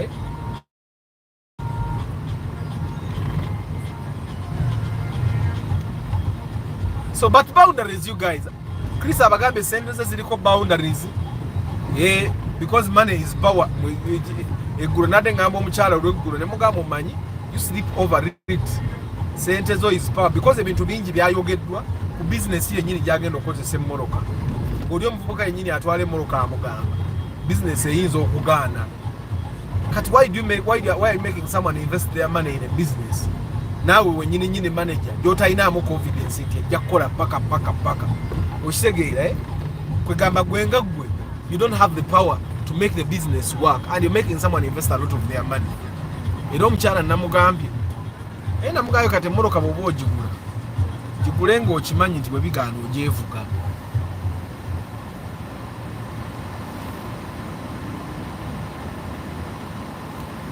mbwagende lady gave mayombo poison which lady mwe bantu mmwe ekintu kye mwerabira kiri kimu nti when you look at abakyala bano bonna abasudde abasajja bwebizibu obusobodde okugifuna story ebeera yeeyo nga senga wali otegeera wali okiraba n'otamusembeza nnyo I'm telling you tuba tubalaba tuba tubategeera naye akubika akawero ku maaso government bonds simanyi but I'm going to host someone. There's a gentleman going to hosting. He's very good with finance. Actually, it was a back broadcasting in Mukubire Simu. I'm scheduling an interview with him. Yeah, he's very good with the investment. He's very good with real estate. Then at Bully, the best way that you can invest. Because I've realized that when people share their stories, we learn a lot from them. And when we host people that have that similar bangakungaba hosting anywhere, by the way. Ngenda fuba okulaba nga ndeeta abantu bata hosting ngako wantu. I don't host people that don't have cars. I don't. Aisagala abantu be kubanja wulo. Mwawide kati omusajja gwe na hosting oyo kwezi. Avuga kawundo kati. Yatandikira mu Karina. Nagenda Benz. Nagenda mu Audi. Nagenda mu Nuwa. Aina moroka gye yabuusa uje namulaba nga avuga Harrier old model. Yagivugako n'amaana ali okadda mu kawundo. Okitegeera. So nze saagala abantu batalina mmoroka. Kati oyo omwami gwenjagala ngenda leta sijja bagamba linnya nga sinaba mu confirming lunaku lwa interview ye. But I'm going to talk to him so that we get an interview. Ezo government bonds najja bibagamba kuba yabimanyi okunsinga. Recently yakola kyemwali badde muyita crowdfunding ne bazimba apartments Entebbe kati aba following that scene umumanyi kati ali mu kuzimba apartments and still I think in the same area, so he's really good there. I even bought his book ne nkasomba wakaita The Great Financial Rebuilding. Kati abali basomye kataba ku mumanyi n'omuntu yennyini muleka mutegedde dda abamu ku. So I'm going to look for him. Scheduling ne bwatuwa 1 hour. Atuwe 1 hour show yetu jagisa namu episodes 2. dakiika 3 baweyo episode esooka ba episode ey'okubiri, but those episodes ez'oyo mwami zijja kuba zigenda ku uploading I think over which week. I think I still have like 2 more episodes that I have to 3 more episodes that I have to upload, then tulyoke tugende kuzo zijja kuba ziri week. Yeah, but boundaries guys, boundaries. What boundaries should we have? I love the conversations we have. This conversation olumu zikanga, olumu zizzaamu amaanyi, olumu ziwa reality check, okitegeera.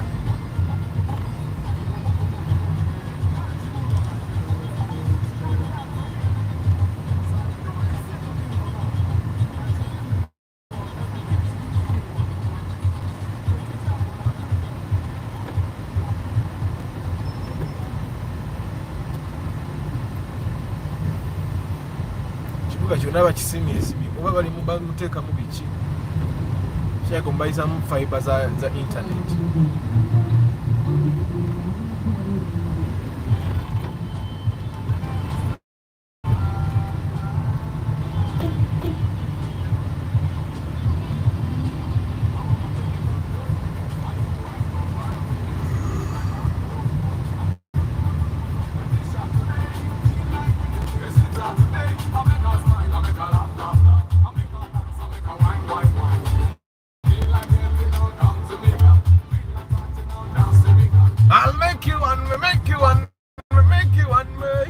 My Wednesday is one of the busiest days these days.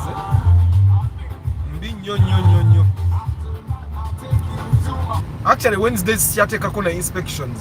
Era bonna abaagala okukola inspections, Wednesdays mbi tezisobola kukolako inspections. I think on next week and the other week ne Thursdays nazo mfu. In a week Thursday weeri naye next week Thursday teriiwo. So next week Wednesday and Thursday I'm not available at all.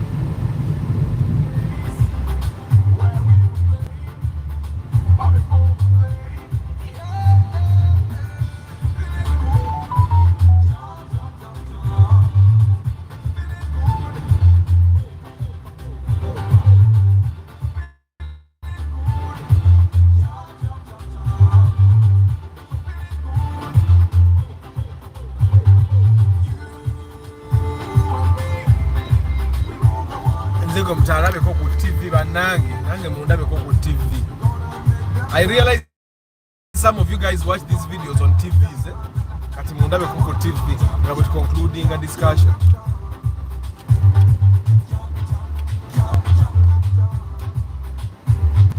Para pa pa pa.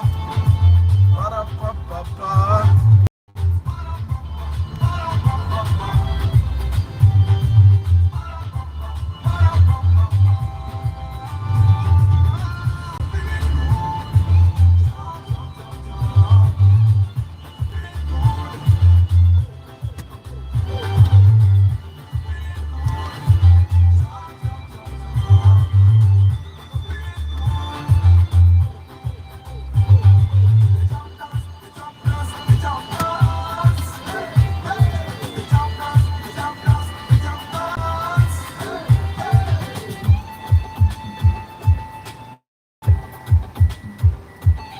Camera naye yannema okukozesa. So anyway guys, njagala basiibula naye kansooke nsome comment zino nzimaleeyo.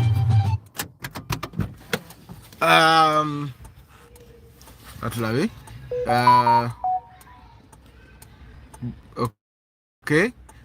Naye for sure njagala to meet that lady eyamenya Mr. Matembe. Cause alabika ye wanja omukazi yamenya omutima gwa Matembe yamukola bubi nnyo. Good women are there, it's just a matter of vetting them for quite some time and see. Cheche nabagamba you date for like 10 years. Myaka ejo 10 teri muntu asobola kukweka apisa zembi kuba nawe tosobola kukweka zizo.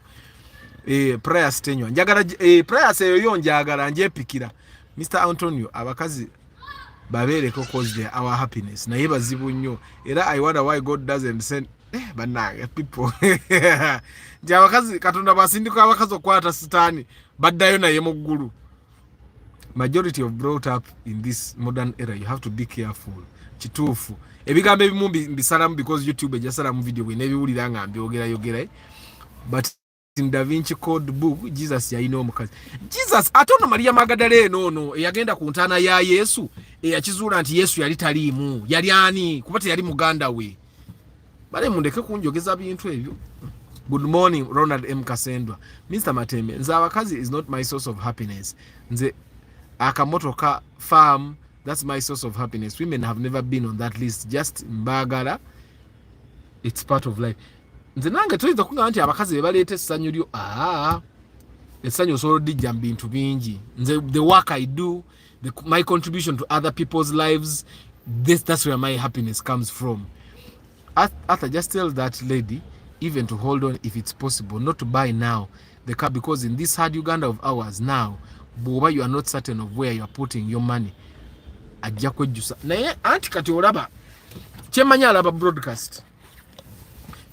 broadcast Stanley, because omukyalo oyo twamaze okulaba emmoroka eyo ne tu concluding namulese n'omuvubuka agenda okutwala emmoroka ye for Uber. So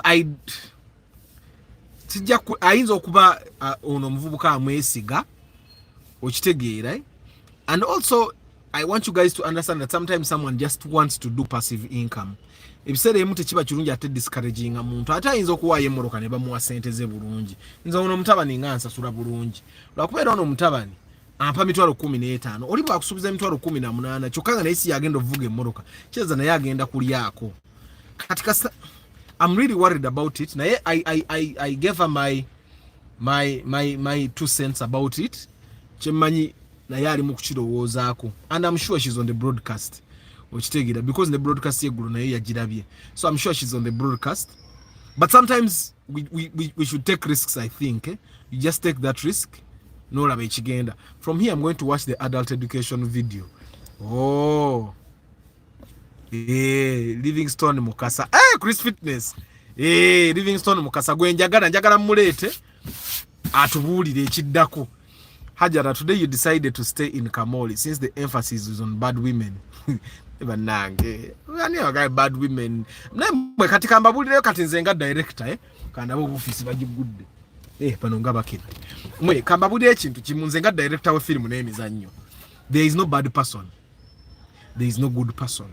Fenanga abantu gwe Antonio oyina kyonoonya, Stanley oyina kyonoonya, nange nyina kyennoonya. Kati nze kyennoonya the relationship between bwetuba tu directing ebintu bino wabeerawo protagonist, ebiseera ebisinga protagonist ye main character aba ayina gy'alaga, ne wabeerawo antagonist, ebiseera ebisinga antagonist yabeera enemy wa protagonist. Protagonist mu firimu zaffe yabeera film star aba ayina gy'alaga. Kati antagonist yatera okubeera enemy wa film star.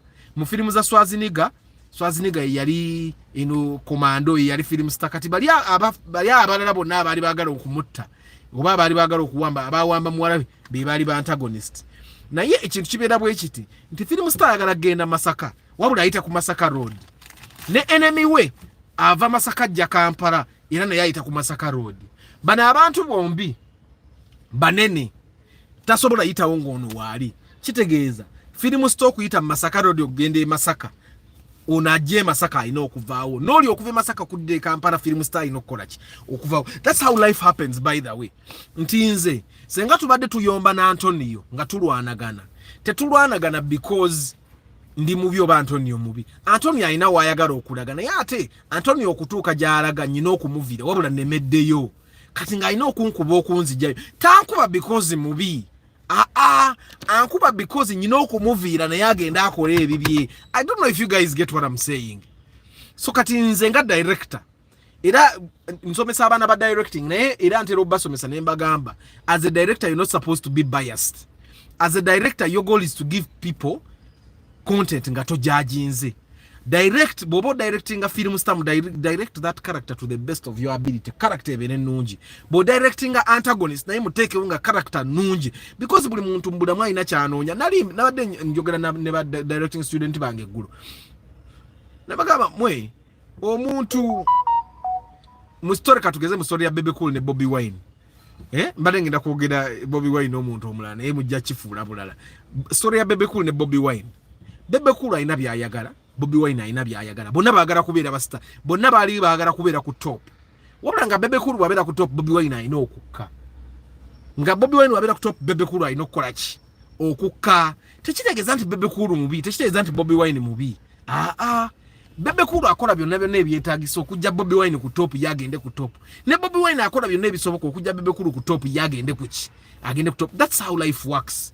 Kati ne mu relationship zaffe omukazi, she's not your enemy. Naye aina wayagala ogenda. Wabula yo okutuukayo. Ebiseera ebimu olina okuvaayo. Okitegedde Abdul Nasser? Matembo okitegedde? Nti gwe olina okuvaayo yagende. That's why it's very important. Bobo choosing a life partner, Bobo choosing a friend, Bobo choosing omuntu wako associating naye. Choose an association. Ng'omuntu oyo yo kugenda wagula atalina kuwanula yo gwe. That's why nze bulwenda bo muntu nga yo kugenda wagula alina kuwanula yo nze muviira n'enkola ebirala. Because okuwanula takuwanula yo nti muntu mubi, wabula ayinza okuwanula yo obubi. I don't know if you get what I'm saying. Muntegedde bannange.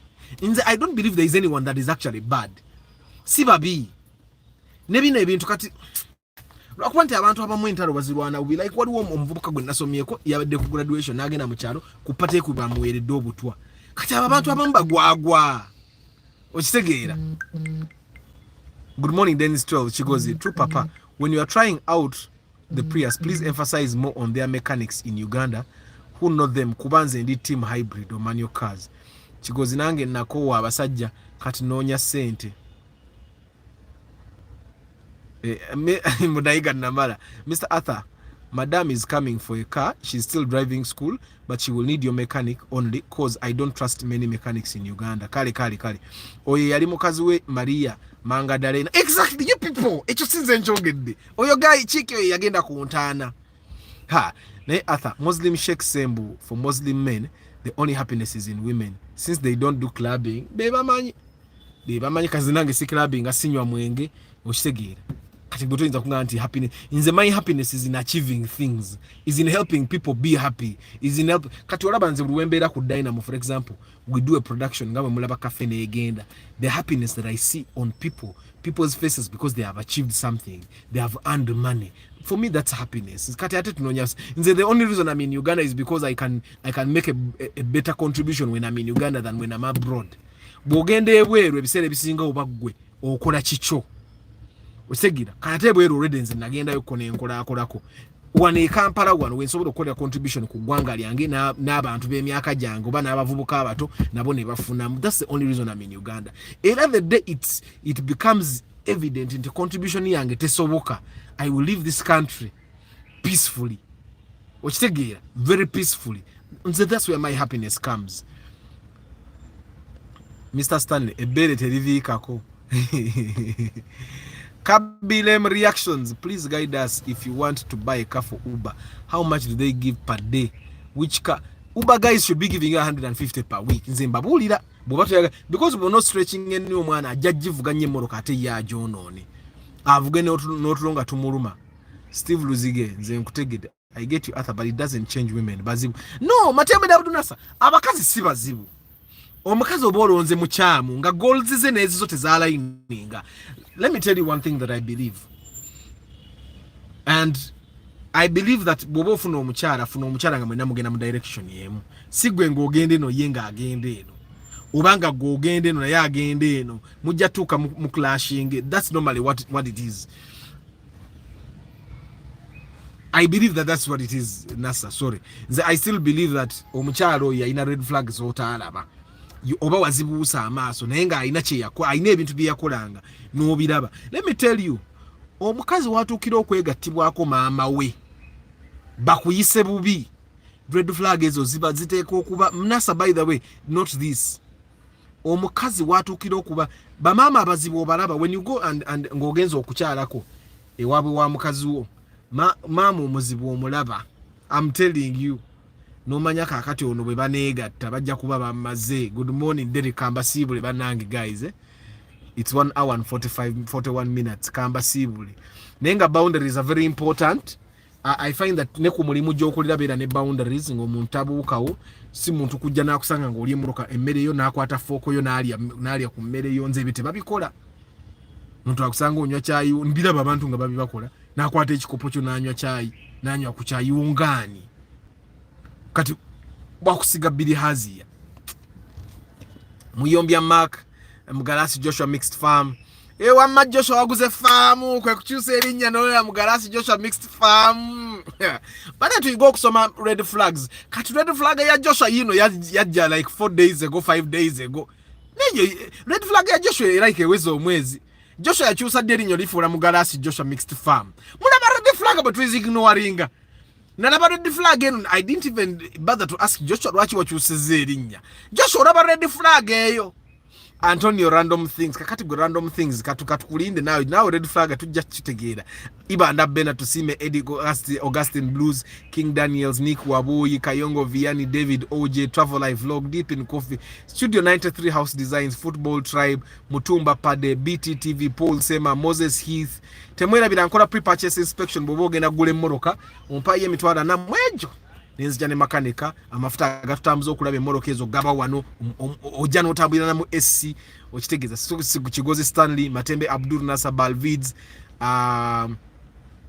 Football Tribe Sikumaze Chris Fitness Lubuulwa Baba Augustine Blues Nakumaze Lucky Moze Baba Maze ani ono Kigozi Stanley Nakumaze da Sango Pito mu Tanzania Jose M Moses Heath Nakumaze da Mawanda Hakim Bashiri Mukarazi Martin M Michael Hajara Omeja Moses Antonio Random Things Nakumaze Ray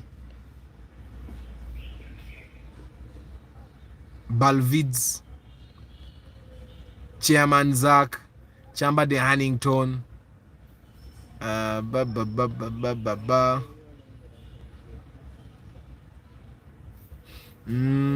Hajara Seguya Ronald Talemwa Samuel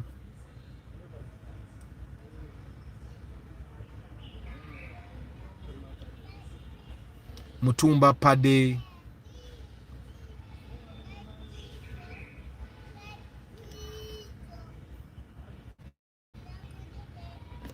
Athanze seya zikamoroka z'abantu era ku kyalo tebamanyi nti manyi n'okuvuga bambi eno comment na desigirabye Bashir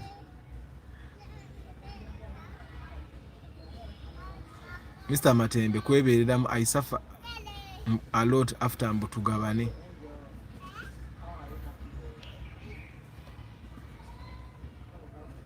Brian Wanyama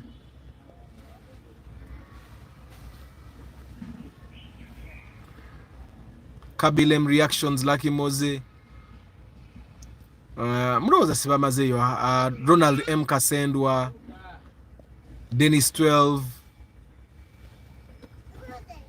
Mbamazeyo Steven Luzige Mayamba Lad Derek I even fear to borrow someone's car. Arthur, women change. People change. Abdul Nasser Government, women change. People change. People change. It's not about women. It's just that interest you esawe nedi mbachara. Katifa bakozeseza ku bantu. Okozesa omuntu nakola bulungi n'omwongeza ne sente n'omwa sente ziri abunomo kati n'atuuka nga ataalaba zino sente z'omwezi ziri abunomo omwana ntono oyina muwa nyingi n'akyukiraawo n'atandika obutakola. People change. Bana guys mulekerawo okubeera ne sexual bias. Abantu bonna bakyuka. All humans naffe tukyuka. Okitegeera?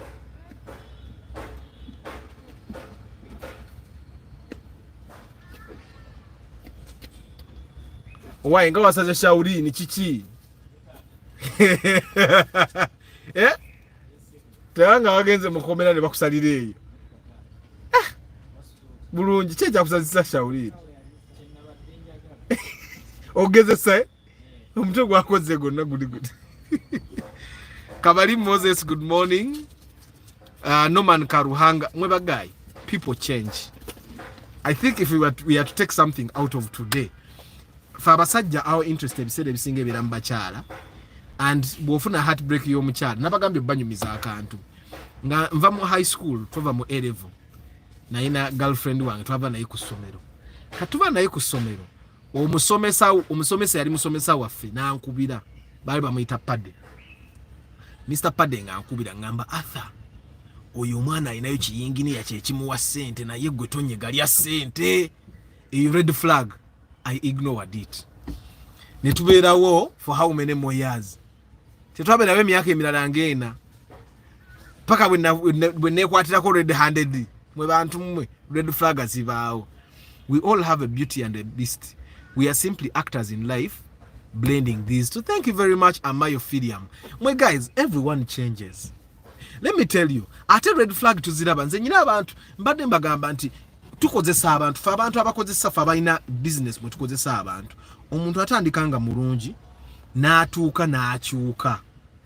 Ate sogera na kubakazi kuba ku mirimu ate abakazi tebatera na kukyuka. Abakazi baleka bakyuka mu relationship because ayinza okujja mu relationship kye kyembaga nti bwoba olonda relationship partner manya byayagala. Bwaba byayagala tobisobole muleke. Mulekerawo okugamba nti nja kufuna sente ndi bimuwa. Oyinza okulowooza nti ojja kufuna sente n'otazifuna n'otasobola bimuwa. I don't know if you guys get what I'm saying. So tulekerawo okulowoozanga kubanga me I find that fa abasajja bazze batutendeka tugubulawo omukazi gwoyagala gw'obokwana oba kyo oba ki lemerako okitegeera naye waliwo omukazi gw'otajja kusobola nga demands ze tozisobola naye kati ffe twegumya because we are men. Naye si bakazi bokka be bakyuka. Nze found at workplaces ate abakazi tebatera na kukyuka nga abasajja bakyuka. People, men change like it's nobody's business. I think because tulina demands nyingi nnyo ebyokukola bingi okyukamu akantu katono nnyo muri responsibility omusajja n'akyuka nga gw'obadde owa emitwalo 5 lwayagala miliyoni 2 ng'ate tusobola kuzimuwa okitegeera. So me I find that Matembe, I'm really sorry that you had to go through this with this woman. Of course we have all had our share of heartbreaks, but nze nanga bwe mbagambe nze nenkyakani mama abani siddamu byakuwasa. I'm worried. Ensi yonge ensi nze simanyi gye tutwala okitegeera. Nze sibiddamu ebyokuwasa lwansonga kuba simanyi wajje tulaga, but nze nkimanyi both abasajja n'abakazi waliyo ababi. Kale sijja gamba nti babi because ekintu ekyo bakitukulizamu nga batugamba gundi oli mubi. But I'll give you an example. Twali ewajjajja wange nga tebakwatagana ne neighbor we. I never got to hear the story ya neighbor we. Story ya jjajja nagiwulira nti neighbor we kubanga jjajja wange baali bana abantu abali nga bagula ettaka baali wamu n'abooluganda okitegere oba baasikira ettaka lyerimu. I don't know the full story. Kati mutaka lye baasikira ne wabawo neighbor yajja n'abayingiramu n'agula part of the land.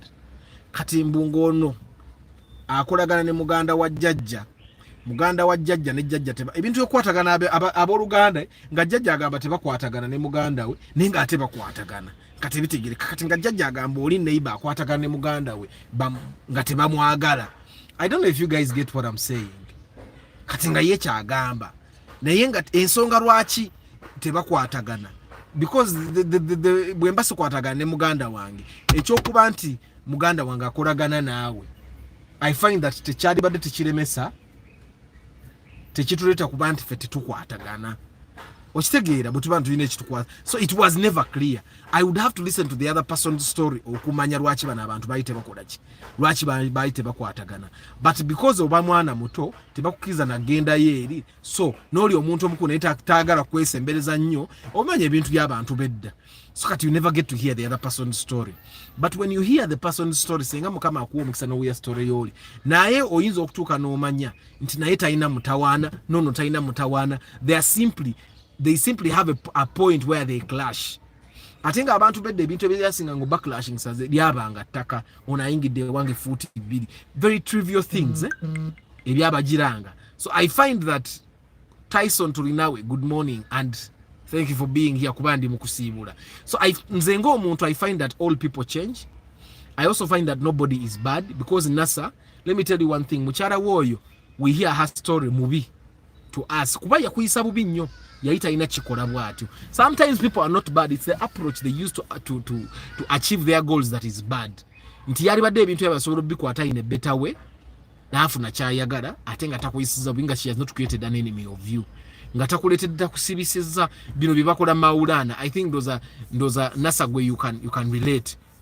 Means nkimanyi nti Maulana bamusiba naye bamusiba because he has refused to do certain things that they want him to do okitegeera. So I find that buli muntu alina goal gyayagala okugoba. Actually eyo theory yange nga directing emizannyo okitegeera katamba Isaac Katende Highman nti buli muntu alina goal kati mukyala woyo oba ex woyo yali alina kyayagala okugoba yakigoba bubi musiru tategeera ye nali twali twogera nani guy yabba ebintu by'omukazi. There's a story nengamba nayo tetwali wano ku broadcast ye netugamba oyo guy musiru oyo guy yali alina kubeera na mukazi n'amulaga omukwano n'amubba nga tali n'omukazi tategedde nti bamubbye n'omubba netokutwala bintu bya mukazi by force. I don't really remember the story very clearly, but it was a story that was in a way like that. Osegeera nti n'oyo omukyala yali badde asobola okubba sente zo yali ayagala okubba ng'azibbye mu magezi naye musiru kuba goli yali yakubba naye enziba gye yayagala okubbamu musiru. Okisegeera nasa kati kwegamba nze in a way bwe tuwulira story mubi, but I find that it's just the decisions she made that are bad. Thanks for the broadcast, blood. We learn and share knowledge here and I like it. Let's keep it up. Pray for everyone here for a good day. Amina Stanley. Buli omman nange baga izo nako olungi nange munsabire mwe bagay. Nobody is bad. It's just their goals. Is diverting enezaffe bazikuonagana nezaffe. Okitegeera kababe bakyala abo. Kasita otegeera omukyala kyayagala nga tosobola kimuwa muleka agende. Okitegeera nze ekyo nakideko ko boss wange embanyumiriza omunowe. Kasita bali realizing nga n'omukazi nti tetukwatagana nebe yawula ne bawula ebyabwe n'ebyobugagga byonna ne byawula ne bagenda nga bakwataganye. Okitegeera me I find that if we learn sooner in life nti omuntu oli alina kyayagala sijja kusobola kimu muteye genda okole ebyo nga temunatuuka ku gundi yakwetta kubeera nasa wali mugezi oba kusigalawo omukazi oyo yali ajja kujja mbulamu. Guys, I wish you a very lovely day. Nakuba muganya okwagala broadcast to the extent of the views, but I'll see you tomorrow to Random Car Talk Thursday. I wish you a very lovely day. Kamaro kubira Livingstone Mukasa. Ciao.